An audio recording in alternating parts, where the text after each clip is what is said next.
Hello friends and welcome to day 30 of a Jewel Cichlid fry journey.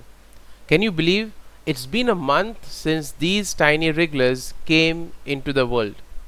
It's been such an incredible journey so far, and I'm so glad that you've been co-parenting with us all along the way. Now let's have a quick recap of what we have witnessed so far here during the last 30 days. On day 1, they were almost invisible specks clinging to the gravel. On day 10, they began exploring their world. Around day 20, we saw shoaling behavior and stronger independence. And now, on day 30, they have truly transformed into mini-juveniles. Now, let's speak a little bit about their physical growth. Now, many of the fry are around half 1.5 centimeter long. Now, they've got sharper fins and their body seems to be more defined. And if you look closely, you'll also see tiny specks of shimmer. Now, that's the very first sparkle of the Jewel Cichlid's famous colors. Now the shape is less like fragile babies and it's more like the sleek juveniles they are becoming. At the same time, we have also seen that their behavior has changed and they are also getting into the social structures. So instead of just darting randomly, they are moving in coordinated shoals, and this is like small practice schools. They are also trying to develop among themselves a kind of a hierarchy. And if you observe for a longer period of time, you will clearly see a hierarchy emerging. The bigger fry tend to lead while the smaller ones follow. And this is like kids in middle school. Some are natural leaders while others tag along. But all are learning how to socialize. Now feeding is another important aspect for the fry because they need good food to grow. They need a good amount of food for their energy, and also it brings out the colors within them. So therefore during feeding, you've also seen how these fry tend to rush in groups and the competition is very visible among them. Now for those of you who are breeding Jewel cichlids or any other fry for that matter, spreading the food in multiple spots is very essential. Why? Because it helps the smaller fry get their share. Otherwise what happens is it's the bigger ones, the dominant ones, that tend to go and grab everything, whereas the other smaller ones do not get anything, and as a result they tend to lag behind in the entire development. So this is like the cafeteria rush. Some kids will sprint to the front, but everybody needs a plate, right? So you can't say that, oh, you're late, you don't have anything. So therefore you need to make sure that it's spread in different parts of the tank so everybody gets a fair share of the food. Now the fry have changed a lot in terms of how they were going about. So the dynamics has changed, and one may wonder, if the fry have changed in the way they are going about, have the parents changed their role? Are they less protective, or are they still as fierce as ever? Now we see that on day 1, parents hovered constantly near the fry and they never left the fry alone. They would always herd them into groups and keep them near them. Now at day 30, parents are patrolling the edges of the tank. They are watching, but they are also allowing the fry more independence.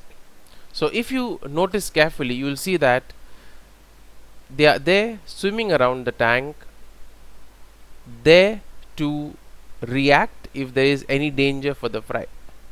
So when we go to clean the debris from the aquarium, you would see that the parents will come, especially the male is very active there. He'll come and he'll immediately start, you know, trying to bite my hand, chasing me away.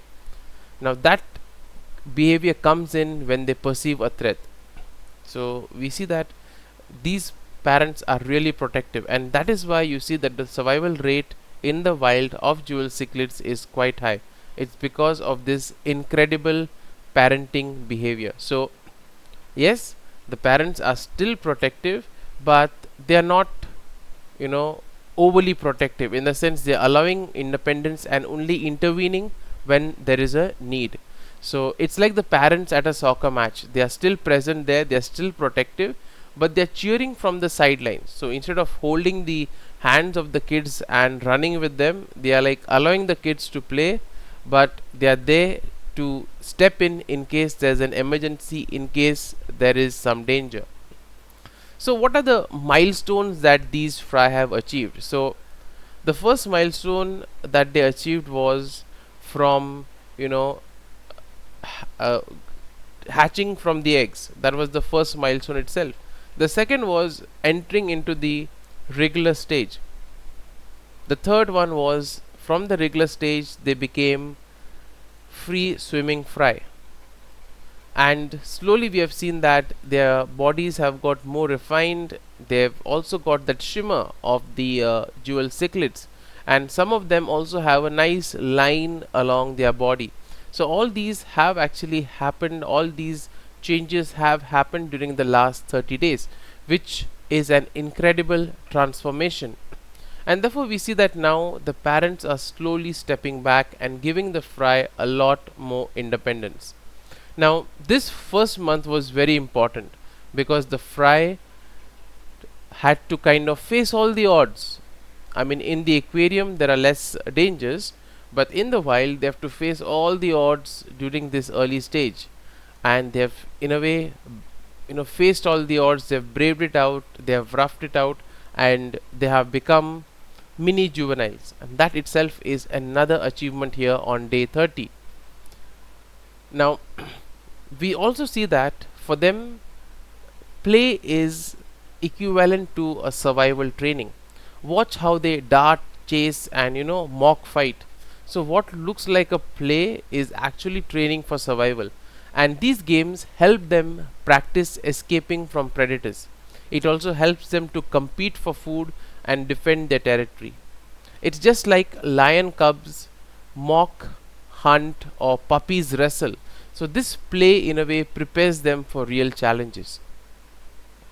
So as we have, you know, accompanied this fry for so many days, so let me know what's been the most amazing change that you have noticed in the 30 days.